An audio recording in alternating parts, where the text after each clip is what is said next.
Kali ini kita melanjutkan syaratnya sujud yang ketiga, yaitu wattahamulu bi ra'sihi. Orang yang sujud supaya sah sujudnya harus menekan dahinya. Menekan dahinya ke tempat sujudnya. Nah, dahi ditekan di tempat sujud. Mau dia sujud di atas kasur atau dia sujud di atas bantal dan semisalnya, wajib menekan. Wajib menekan. Menekan apakah dengan tekanan yang kuat? Enggak.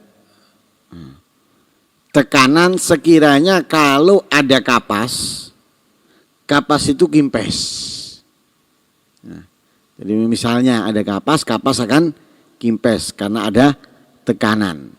Jadi bukan sekedar nempel. Nah, bukan hanya sekedar nempel dahi ke tempat sujud. Harus ada tekanan walaupun ringan. Walaupun kecil ada tekanan. Nah, tidak sekedar nempel sebagaimana di dalam hadis Rasul Shallallahu Alaihi Wasallam, beliau bersabda, "Idza sajadta famakkin jabhataka minal ard." Idza sajadta, maka jika kamu sujud, famakkin jabhataka, maka tekankan dahimu minal ard, ke bumi alias ke tempat sujud. Bahkan di dalam riwayat yang lain dijelaskan oleh Rasul sallallahu alaihi wasallam, annaha lan tatimma salatu ahadikum hatta yusbighal wudu, thumma qala fihi wa yasjud hatta yumakkina wajhahu. Wa qad sami'tu yaqulu jabhatahu. Katanya Nabi di dalam hadis menerangkan tentang sholat, lan tatimma, tidak akan sempurna. Sholatu ahadikum, sholat seseorang daripada kalian, hatta yusbighal wudu, sehingga melaksanakan wudu dengan sempurna. Lalu kelanjutan hadis itu rentetannya, wa yasjud, dan tidak akan sempurna sholatnya seseorang sehingga ia sujud dan menekan kepalanya. Katanya perawi, aku mendengarkan bahwa Nabi mengatakan bukan ra'sahu kepalanya, tapi jabhatahu dahinya.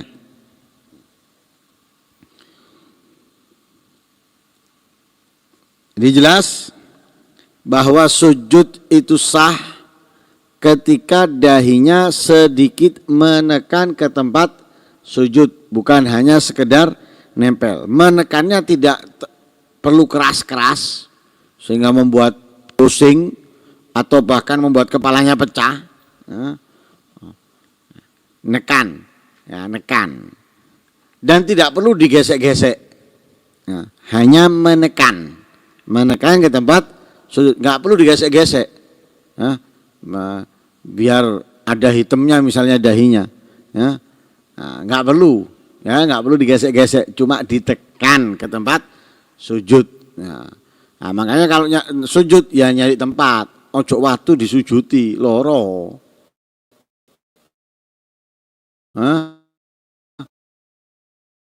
Apalagi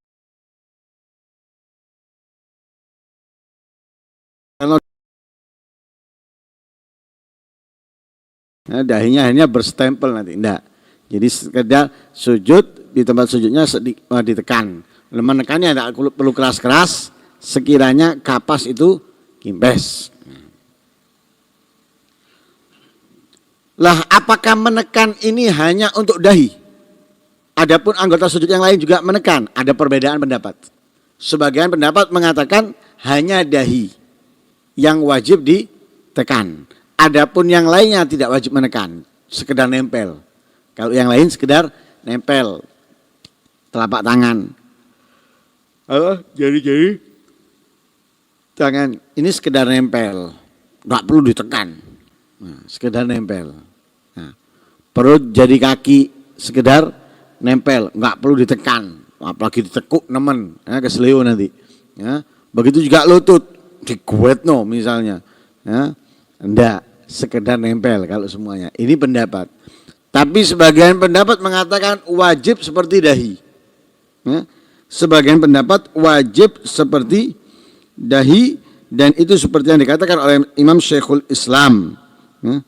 Ya, Imam Syekhul Islam mengatakan wajib seperti dahi dan taba'an Ibnul Imad mengikuti Ibnul Imad.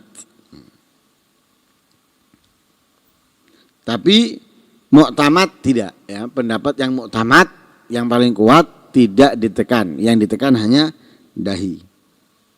Itu yang ketiga. Kemudian yang keempat, wa adamul huwiyyi li ghairihi. Tidak merunduk li ghairihi untuk selain sujud. Dari iktidal itu merunduknya tidak ada tujuan kecuali untuk sujud. Ini sama dengan pembahasan kita di rukun sholat mengenai syarat-syarat ruku, syarat-syarat iktidal. Bahkan sebagian syarat sujud yang sudah pernah kita jelaskan. Jadi merunduknya dari iktidal memang bertujuan untuk sujud. Nah, bertujuan untuk sujud. Lah, apakah ada orang yang bertujuan bukan sujud? Bisa jadi. Kalau dibilang ada, ya mungkin sementara ini belum pernah tahu. Ya. Tapi mungkin ada kejadian itu. Ya apa? Misalnya ini, sholat di satu tempat banyak yang guyon, lempar-lemparan. Nah, pas dia iktidal, ini yang dilempar mengarah ke dia, ngelesi mesisan sujud. Ya. Ngelesi tadi itu mesisan sujud. Lah, sujudnya itu apa? Ngelesi. Dia merunduk untuk ngelesi. Di mesisan. No. Nah, ini tidak sah. Kenapa? Karena merunduknya bukan untuk tujuan sujud. Jadi harus bertujuan untuk sujud dengan merunduknya. Atau kesandung. Nah, kesandung atau ngantuk.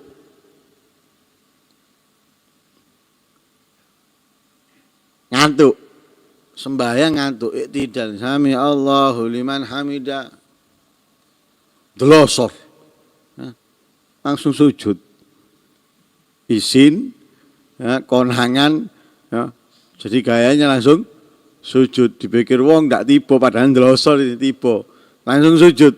Lah merunduknya kenapa? Karena jatuh. Nah, merunduknya karena jatuh. Turunnya dia dari iktidal ke sujud karena jatuh. Nah, ini nggak sah. Nah, nggak sah untuk sujudnya, nggak sah, bukan sholatnya, nggak sah sujudnya. Ya apa untuk supaya sah? Balik nang iktidal. Kembali lagi ke iktidal, baru dari iktidal merunduk tujuan untuk sujud.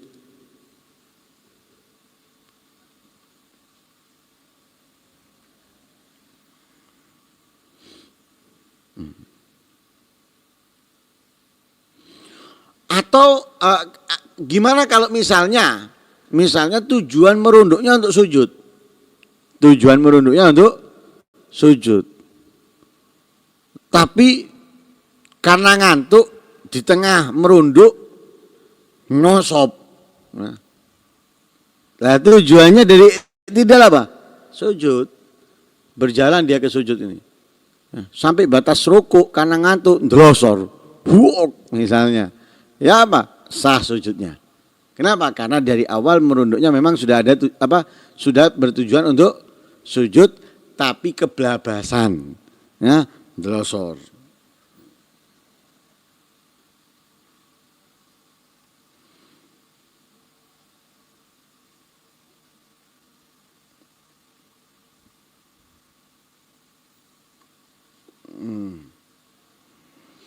Kemudian ada masalah lagi.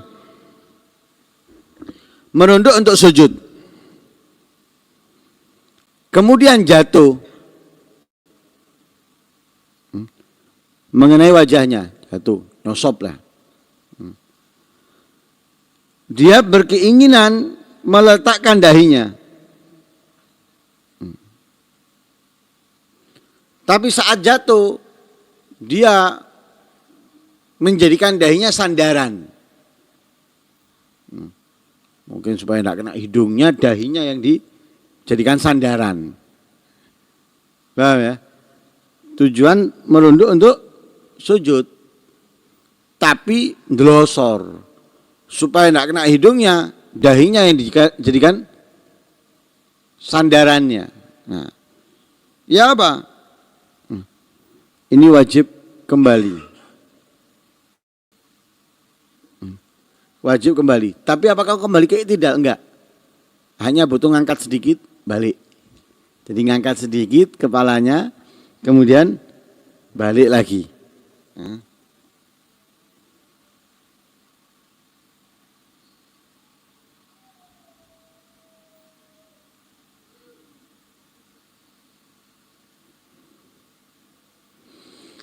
Lah itu yang keempat, syarat yang keempat.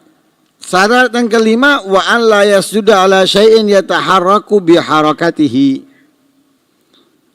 Syarat yang kelima, hendaknya dia tidak sujud atas sesuatu yang bergerak dengan gerakan dia. Artinya tidak mensujudi sesuatu yang bergerak dengan gerakan dia.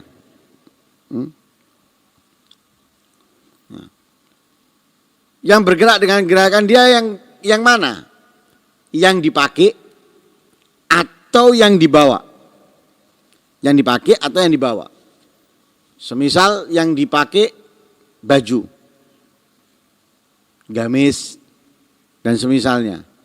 Nah, ini kan bergerak dengan gerakan dia.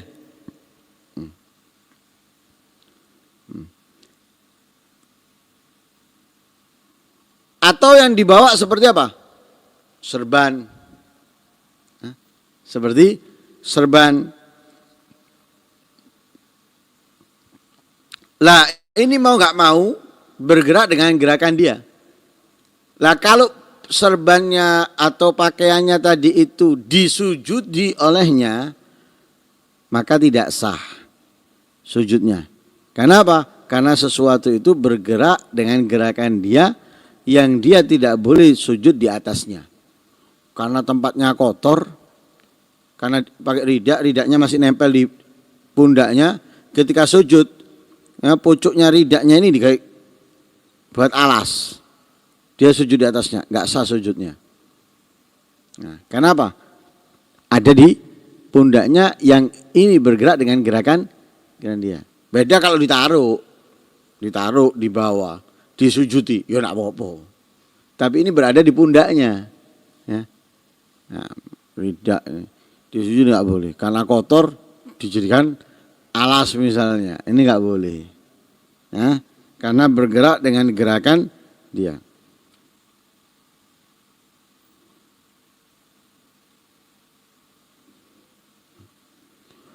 Oh itu enggak bergerak karena saya sholatnya dengan duduk. Tapi kalau kamu berdiri, bergerak enggak ini dengan gerakan kamu? Iya, bergerak dengan gerakanmu. Sama. Maka hukumnya sama. Karena dipakai duduk enggak bergerak. Tapi kalau berdiri bergerak, maka dihukumi seperti di saat berdiri. Walaupun dia sholat duduk, ketika dia sujud di atas sesuatu tersebut yang tidak bergerak karena dia duduk. Tapi kalau berdiri bergerak, maka dia tidak boleh mensujudinya.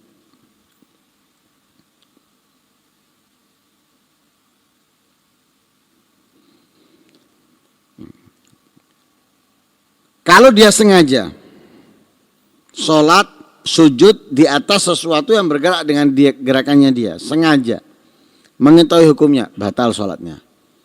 Tapi kalau lupa atau tidak mengetahui, tidak batal sholatnya, tapi wajib mengulangi sujudnya. Jadi kalau orang yang tahu kalau itu membatalkan,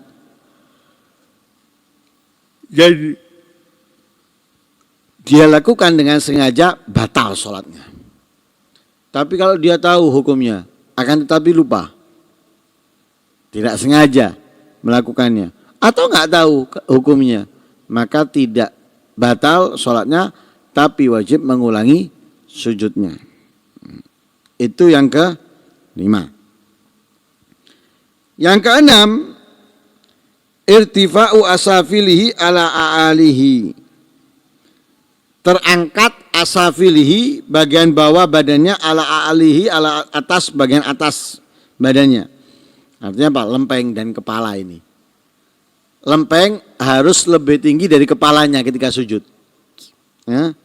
Lempeng harus lebih tinggi dari kepala ketika sujud.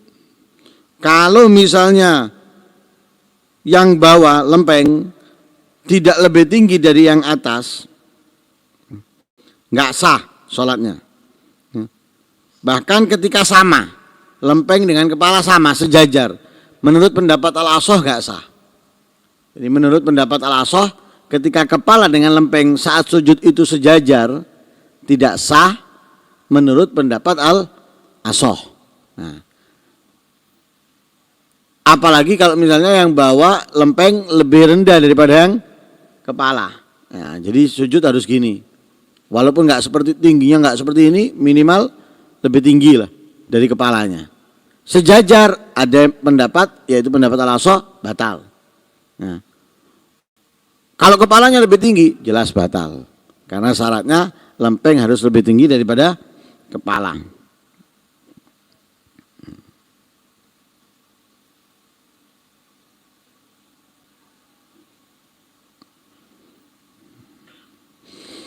Nah sekarang ada permasalahan, kalau misalnya dia sholat di perahu, tidak memungkinkan bagi dia lebih meninggikan lempeng dari kepalanya, tidak memungkinkan. Sholat di atas perahu, nggak memungkinkan lempengnya lebih tinggi dari kepalanya, nggak memungkinkan. Ya apa? Tetap sholat semampu dia, tapi wajib qadha. Ya, wajib qadha. Sholat semampunya dia. Sholatnya dianggap sah, tapi ada kewajiban qadha. Kenapa? Karena jarang. Ya, karena jarang. Nggak bendino kan orang di situ. Ya, nggak setiap hari. Nah. Tapi kalau misalnya yang membuat dia seperti itu karena penyakit, nggak bisa meninggikan lempengnya dari kepalanya. Ya. Kenapa? Karena penyakit, misalnya.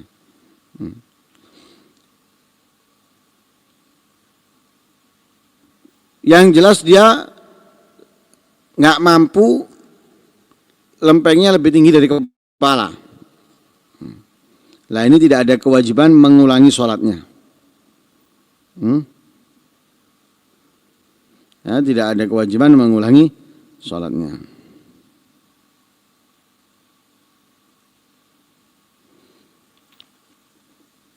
Yang terakhir wa tuma'ninatu fi, tuma'nina dalam sujud. Ya, ini jelas harus tuma'ninah. Tuma'ninah itu minimalnya seperti lamanya seperti mengucapkan kalimat atau ucapan subhanallah. Nah, pembahasan lain yaitu anggota sujud. A'dha'us sujudi sab'atun. Anggota-anggota sujud ada 7. Nah, dan ini sudah kita jelaskan kemarin. Yang pertama al-jabhatu dahi. Yang kedua dan ketiga butunul kafain, perut, telapak tangan atau jari. Warrukbatan, ke-4 dan ke-5 dua lutut kanan dan kiri. 6 dan 7 butunu asabi'ir rijlain, perut, jari-jari kaki. Itu anggota sujud. Wallahu a'lam. Mudah-mudahan yang sedikit ini manfaat buat kita semuanya. Amin. Allahumma amin. Wassallallahu alaihi wasallam Muhammadin nabiyil ummi wasallam. Alhamdulillahirabbil alamin.